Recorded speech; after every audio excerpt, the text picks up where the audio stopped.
Hello friends, आज BSc part 3 के first paper का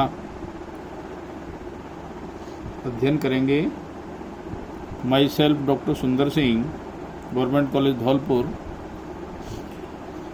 तो आज का टॉपिक है एम्फिओक्सस,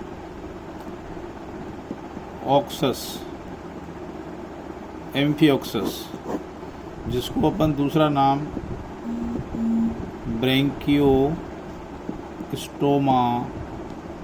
भी कहते हैं। इसके अगर वर्गीकरण की बात करें तो वर्गीकरण में इसका जो फाइलम है वो कॉर्डेटा है और ग्रुप इसका है क्रेनिएटा और इसका सब फाइलम है सिफेलोकॉर्डेटा।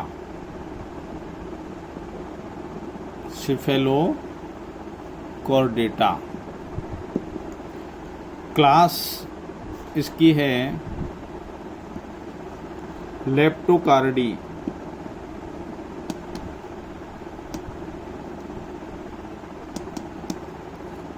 और फैमिली इसकी है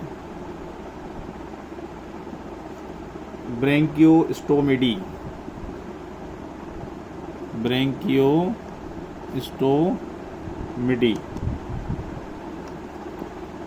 और जीनस एम्फिओक्सिस।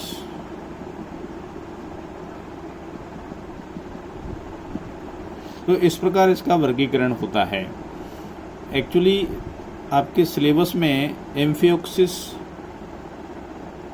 को कंपैरिजन के तौर पे बताया गया है। तो इसके हम जनरल कैरेक्टर की बात करें तो जनरल कैरेक्टर में यह एक कॉर्डेट जंतु है और ये बिलकारी है, यानी कि बिल बना करके ये रहता है। और ओजी कोस्टा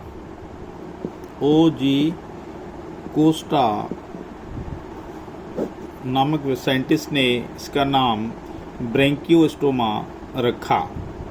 ब्रेंकियोस्टोमा को एक्चुअली दो धारी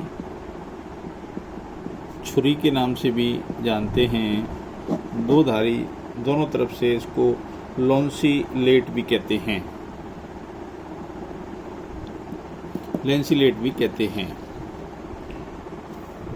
अगर इसके हम स्पीसीज की बात करें तो स्पीसीज में ब्रेंकियोस्टोमा इंडिकम, पेलेजिकम, सेरिबेलम और लेंसियोलोटस, ये 4 प्रकार की स्पीसीज पाई जाती हैं।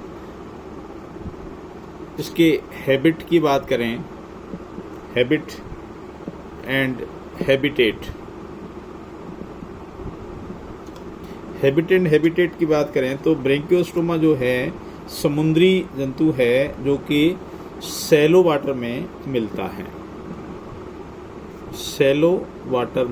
मिलता है और रेतीले यानी कि सैंडी कोस्ट वाले इलाकों में ये मिलता है, यानी कि रेत में ये धसा हुआ मिलता है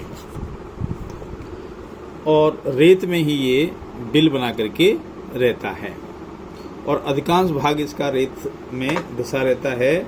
केवल सिर का जो भाग है वही ऊपर निकला रहता है।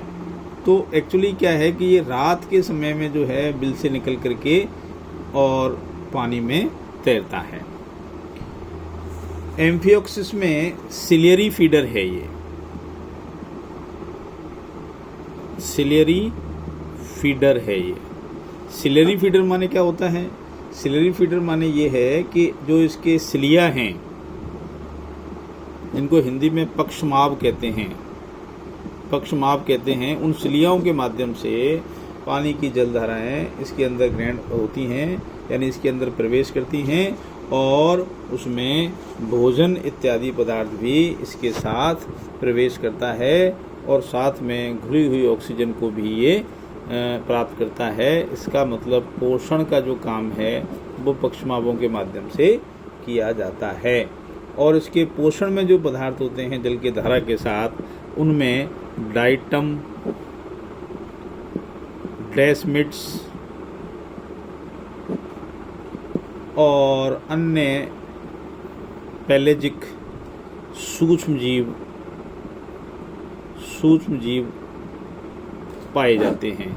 तो इन सबको ये पानी के साथ प्राप्त करके अपना पोषण प्राप्त करता है। यह जल में क्या करता है? पार्श्व पेशीय संकुचन आकुंचन करता हुआ तैरता है। पार्श्व पेशीय आकुंचन और संकुचन मतलब कॉन्ट्रैक्शन और रिलैक्सेशन, कॉन्ट्रैक्शन और रिलैक्सेशन करता हुआ तैरता है। कॉन्ट्रैक्ट और रिलैक्सेशन ये करता हुआ तैरता है। नर और मादा जंतु अलग अलग होते हैं, यानी कि मेल फीमेल अलग अलग होते हैं, अलग अलग हैं। मेल फीमेल इसमें अलग अलग होते हैं। युग्मक जो होते हैं वो जल में विसर्जित किए जाते हैं। जो इसके गैमीट हैं, गैमीट वो जल में विसर्जित किए जाते हैं।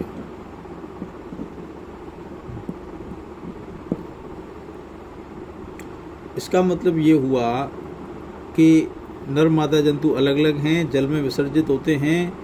इसका मतलब इनका निषेचन बाह्य होता है और जल में होता है, और इनडायरेक्ट प्रकार का इनका डेवलपमेंट होता है।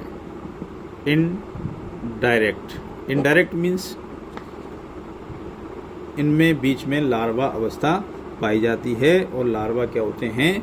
फ्री लिविंग लार्वा इसमें होते हैं।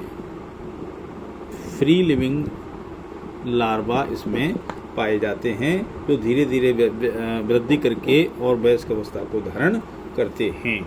अब इनके एक्सटर्नल फीचर्स की बात करें तो एक्सटर्नल फीचर्स में हम देखें तो इसकी बाहरी जो संरचना है वो अग्रभाग इसमें बड़ा होता है, जो धड़ कहलाता है। तो इसके डायग्राम की तरफ अपन जाएंगे तो ये देखेंगे कि एक ये लंबी एक संरचना होती है, दो इसके धार हैं, जैसा कि नाम से इसको परिचित हो रहा है। दो इसकी धार पाई जाती हैं, और जो इसकी डोर्सल फिन रेज के रूप में ये जानी जाती हैं। ये जो संरचना है वो डोर्सल फिन रेज है, और नीचे की साइड में ये गोल गोल जो संरचनाएं दिखाई दे रही हैं वो इसके गोनाड्स हैं। यहाँ एक छिद्र होता है जिसको अपन एट्रियोपोर कहते हैं। ये इसका कॉडल फिन है।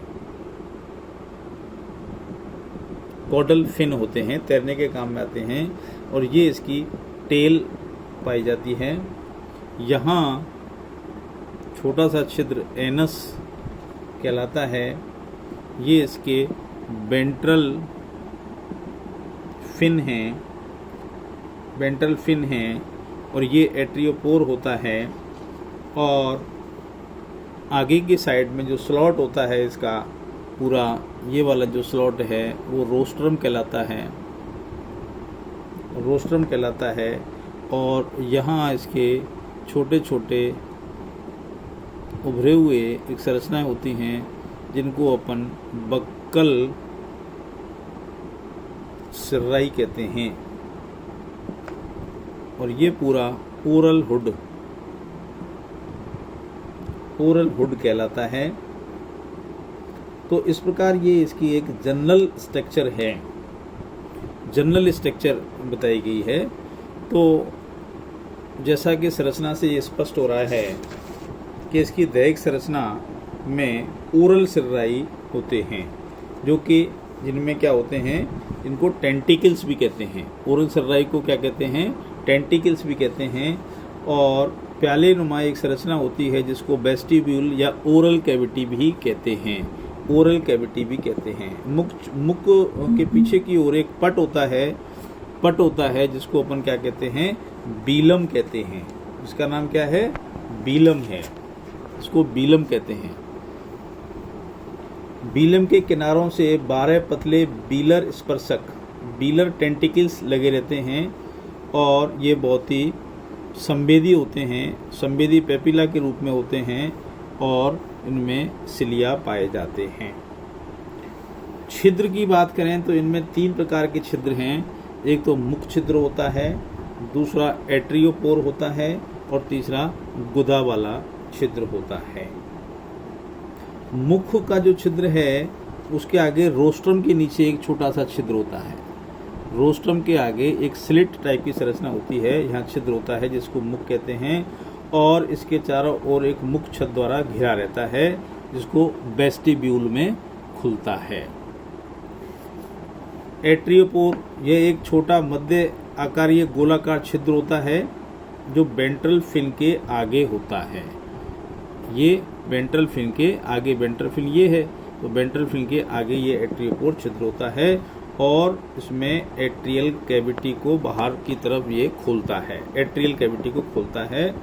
और लास्ट में इसका छिद्र होता है एनस। यह आहार नाल का अंतिम छिद्र होता है, एलिमेंट्री कैनाल का अंतिम छिद्र होता है जो कॉडल फिन के आधार पर मध्य अधर रेखा पर उपस्थित होता है। ये कॉडल फिन है। गुदा के पीछे पाए जाने वाला शरीर को शेष भाग टेल कहलाता है। ये लास्ट वाला जो पोर्शन है वो टेल कहलाता है। इस प्रकार अभी एक जनरल संरचना है, ये जनरल स्ट्रक्चर है और जनरल स्ट्रक्चर के रूप में ही इसको बताया गया है। Thank you.